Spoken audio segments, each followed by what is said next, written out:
just going to jump right in. Thank you again for joining me for Takeaway Thursday, where my notion is to look back over things that have happened during the month, kind of glance forward into whatever's coming up on the future, and just share parts of my journey with you with hopes that it will help you as well. So for whatever it is for you, however it helps, I am glad to do that. So here's the deal. Think about it. We are at the end of August. Next month, can y'all believe it? We will be starting September, like really like September. And so this notion came to me. I remember just stories and actually seeing them at times where people have been running a race, right? And the caption on one of the things that I read, it says, they lost it in the lean. Get that?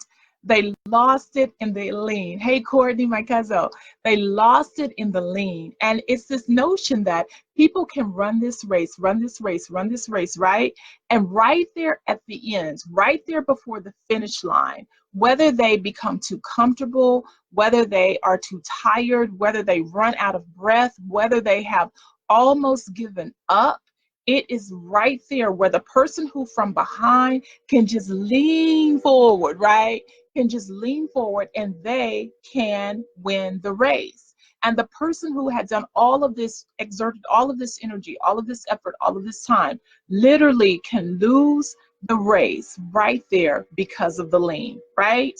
And so I was just thinking about that with 4 months remaining in this year. For those of us who are working on anything, hi Veronica, working on anything, whatever it is, if you have been racing, if you have been putting forth effort, if you have been delving into whatever project, whatever it is that you're up to for the past 8 months, if you are like me, there are moments when you can really feel physically and emotionally tired. You can get to that place where you're like, man, right? And I just want to remind you though, that you have run way too hard. You have worked way too much to get right here close to the finish line and lose the race at the lean. So I am encouraging all of us. Hi, Ms. Walker. I am encouraging all of us to lean into it, to not allow exhaustion, mental or physical, to not allow the effort or the timing or the energy that it has taken to cause us to forfeit on winning this race. We have run for 8 months. There are only 4 more to go. I encourage each of us to lean into whatever that looks like and do the necessary work to continue on to get what you have been working so hard for. So lean into the lean. I don't know why I started with that. I just wanted to tell each of us that. I was telling a friend that 2019 has been this type of year for me. Now, I don't know if you've ever had those years where you like throw the whole year away. It has just been tiring and exhausting. 2019 has not quite been like that, but it has been a year of growth, of learning some very difficult lessons, of sometimes having some moments that did not feel so good. So here's what I want to say about that. It is important for us to know the seasons of our journey.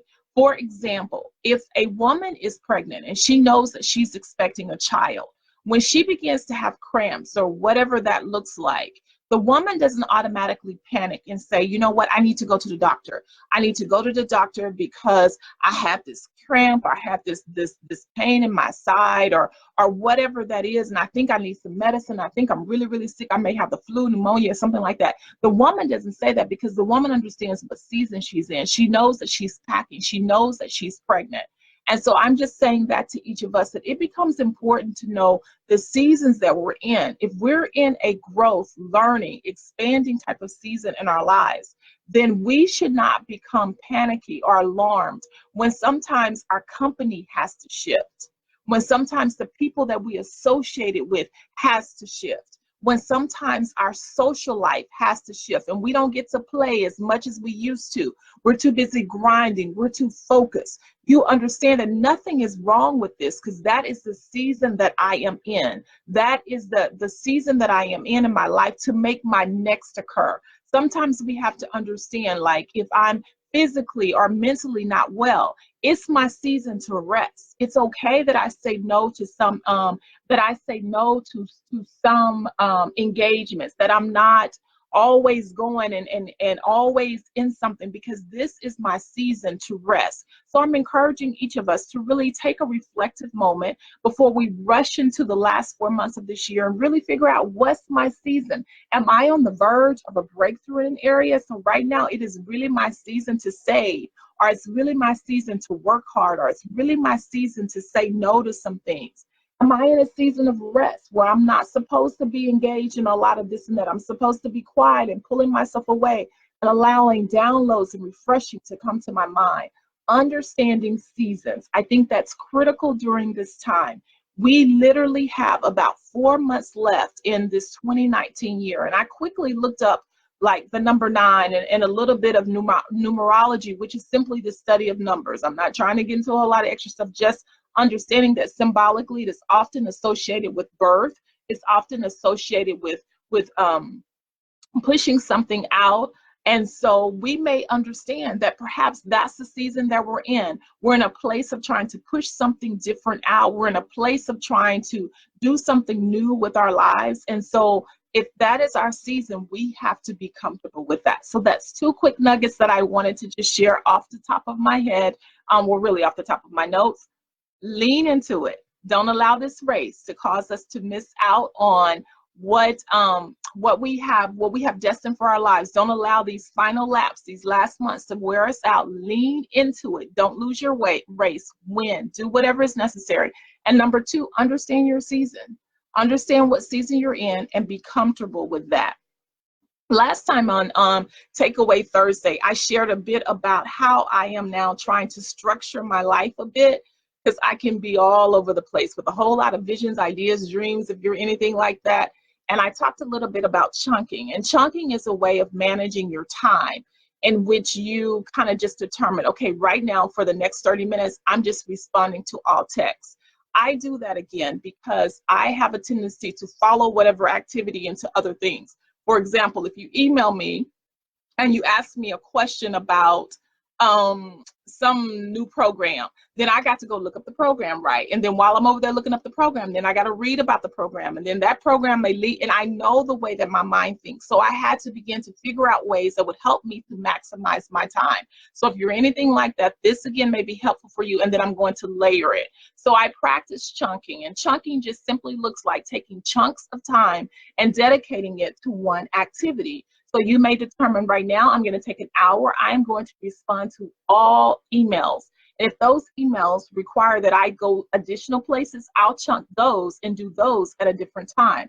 You may determine, I'm going to take a moment. I'm going to respond to all text messages. I'm going to take a moment. I'm going to just work on my jewelry for a minute. I'm going to take a moment and I'm going to work on writing my book for a moment. It's chunking time so that you're able to do certain activities with more productivity.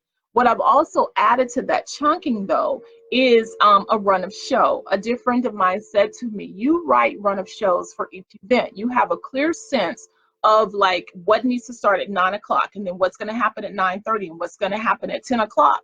And while I can't minute by minute plan that for my life, the way that I've applied the run of show for my life is actually to have theme days. So there are days, and this is especially powerful for those of you who have multiple ventures going on, and you can't ever seem to find enough time to manage all of those ventures. Then run of shows may work for you. And so on Monday, because I like to ease into my day, I like to ease into my week and have clarity about what I'm trying to accomplish, I call it Mellow Monday. My Mellow Monday normally consists of a longer devotional time, a longer study time, a longer quiet time, where I'm able to really get some downloads before going into the week. But then Tuesday may be my recording day, and I really work on recording. Thursday may be my don't schedule work, leave time for family types of day. And so run of show has really worked for me. It's been very helpful because I'm getting a better grasp of my time and what I need to focus on each of the day. And I'm not saying that it's perfect, but it does give me a bit of structure. It does allow me to know, okay, this is a book writing day. This is a video recording day. This is a content creation day. This is a Bible study day. And in doing that, this is what is most helpful, because when I don't have that in place, I pack everything that I need to do in my head. I don't know if any of you are like that, where you pack everything in your head. And I need a productive way to do all of those downloads so that I'm not just carrying it all the time. So a good way to do that is to just do a quick download run of show where in general you know what you plan to accomplish each day of the week, even including days where you simply are going to rest, where you're simply going to just take a moment and rest. You can put that into a run of show. Watching my time, I got some thumbs up right there. Good. I'm glad that's helpful for you. And then this is one last thing that I wanted to say as we're nearing, I guess I'm talking about that, as we're nearing the end of this year. I wanted to add this. Shortlisting is what's working for me right now. I was sharing with a dear girlfriend, girl, we got to get a short list together. Now, as you know, short list is simply from that space of narrowing down what has priorities. And so I wanted to just share that. For the end of the year, if you're a person who has a whole lot of goals, a whole lot of dreams, a whole lot of things that you're trying to get accomplished, and it's beginning to feel as if it's just no way I can manage all of that, then what you may have to do is do a short list. And you may have to choose to prioritize, what am I really going to focus on for these last 4 months of the year? I have found that it is much more helpful for me to narrow down and give my energy to a few major things than to try to accomplish like a gazillion things and not do any of them well. So I encourage you to create a short list. Like really go through your goals that you have for this year in 2019 and determine, but if I could accomplish 1, 2, 3 of these things, what would those things be? What are my priorities? What really matters to me? And then give your best energy, your most energy towards that. Lean into that, right? Lean into that space. Yeah, that's what I would say about those things as we near the last 4 months of this year. Now, here is just a different space that I will share from. This is about decision making. This is something that I just began to observe about myself. And so if it helps you, good. If you can find some usage in that, good. If it helps you to just think about how you do things, and perhaps that is the point of my sharing. Don't know, just want to share it. So decision making. I have been working on delineating whether I am making decisions from a feeling space or a think through space. And here's what I mean by that. I am very much a feeler. Like when I do any type of personality test or anything like that, like I am good at like feeling like, okay, I feel like this is the right thing to do. I think I feel like that's the right thing to do. And what I began to realize is that because that is my strong suit, that I make a lot of decisions based on feeling. And some decisions are not feeling types of decisions. They are think through strategic types of decisions. Every feeling decision, every feeling direction is not necessarily the right thing, the right way to make a decision. So for example, I don't need to feel which way to go. I need to just type in the address on the GPS and let that be a thought through thinking strategic type of way to solve an issue. And so there have been times when something may be a bit more complicated, may require that I really have to look into it, study it. I am more apt to just try to feel which way I think I ought to go and do that. And so for whatever reason, I'm sharing that. And if you're in that space of being a thinker versus a feeler, I would encourage you to really analyze, how do I make decisions? And is this for me, is this a think decision, a research strategized decision, or is this a feeling decision? Then for those of you who have a stronger suit the other way, where you have a tendency to try to assess, analyze everything, perhaps then the sharing for you is to figure out, like, am I a person who actually tries to tune into sensitivity? Because everything is not a measurement. Everything is not a 2 + 2 type of decision. Some things you really have to think, and some things you really need to feel. And perhaps there are other, there are other metrics, there are other ways to come to a decision. But in this last quarter of the year, I am hoping that we maximize our time. And that is the connection there, that we make the most of our time. And a critical piece to making the most of our time is making sound decisions. So here's even my prayer for each of us. May your discernment be on 100. as we transition into the latter parts of this year. May there be no wasting of time. May there be no wasting of energy nor resources. May that happen in your interactions with people. May that happen in your interactions with decisions. May your discernment be on 100. If you receive that, go ahead and give me a thumbs up. Your discernment being on 100, that you really do pick up quickly what you ought to do and how you ought to engage. So that's what I will say about that. And I'm watching my time. It is amazing how quickly time has already gone. So let me just shift real quick and give some think back over this past month and some of the things that I've shared. So of course, the Bible study. So what does that look like, Bible study? Where this month's series has been on somewhere between the shadow and the surely. And is this sense of when David said in Psalms chapter 4, yea, though I walk through the valley of the shadow. He was hopeful to get to verse number 6, which is surely goodness and mercy will follow me.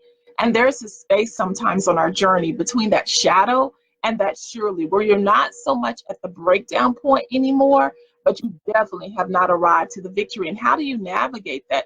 How do you navigate the space of sometimes feeling stuck, of sometimes feeling numb, of sometimes feeling as if, when am I ever going to get to my for real victory? When am I going to get to the other side? Like, yeah, I'm trying not to complain. I'm trying not to be in a bad disposition because I recognize that it's not as bad as it used to be, but it's certainly not as good as I desire for it to be. And that can be a touchy space because sometimes when you bring that kind of stuff up, people are like, well, girl, I know somebody who got it worse off than this. I get that. I get that. Like, yeah, there's somebody who has it worse off, and we're not trying to compare or be not sensitive to that. But still, I want my breakthrough. I want to get to the other side. So that Bible study is there. And we examine Job in particular. I like that study because it talks about how not every negative circumstance in your life is a consequence. And that is really important for us to know as we navigate that space. Because sometimes when things are not going well, people continuously prompt you to try to figure out, what have you done wrong? This is happening because of something bad, some poor decision that you made. And in the Bible study on Job, we see that that's not true. It is simply just a part of his journey. What people responded to the most was the one about Elizabeth, between barren and birthing. And in that one, it more so focused on this notion that we have to do the self-work on our own minds to receive what it is that God has for us. This notion that we can even self-sabotage. We can become so accustomed to being without that we don't even really know how to go forward to have what he has for us. Like, we can be beyond this space of barrenness, but we still haven't received the full manifestation of what he has for us because we doubt it.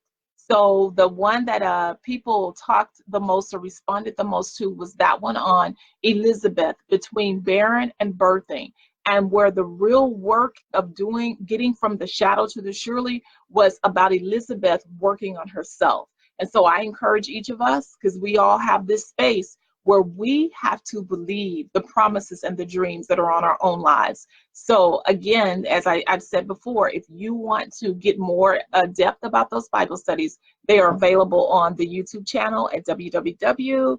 No, there is no www. It's just Dr. Gina Lynn, DrGNALYN. But on the notion of www, that is where you can find the blogs. And the blogs that, hey Kim, the blog that really registered with people for this month was on vague washing racism. And I wrote about that because after several episodes that had happened, I noticed that when it came to that particular topic, people often wanted to categorize it as it's hatred. I get that. It is hatred, but it's hatred with a specific intention. It's hatred directed towards specific people groups, and whether that people group is whatever ethnicity or whatever preference or whatever nationality, whatever gender, whatever it is, it's hatred in this particular case as it relates to racism towards races.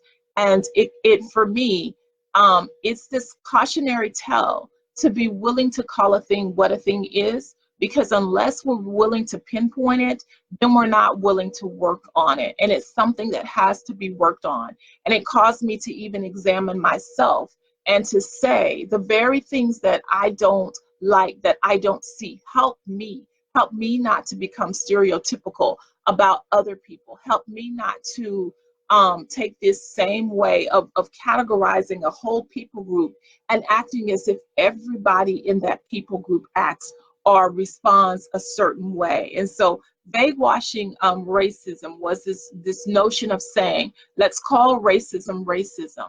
And let's not try to mitigate it or make it softer by just saying, oh, it's just an evil heart. Yeah, it's an evil heart. Yeah, but it has specific intentions. And unless we address those specific intentions, then we'll never do something about it. And then more personal, let each of us examine ourselves to see if we are willing to do the work, to reach out to people from different people groups, to really hear and listen, to empathize, to care beyond when it's impacting us, to care when it impacts other people. So if you want to read that blog and other blogs that I've written this month, they are located on www.drdinalynn.com. And it's some pretty great stuff, very reflective types of things.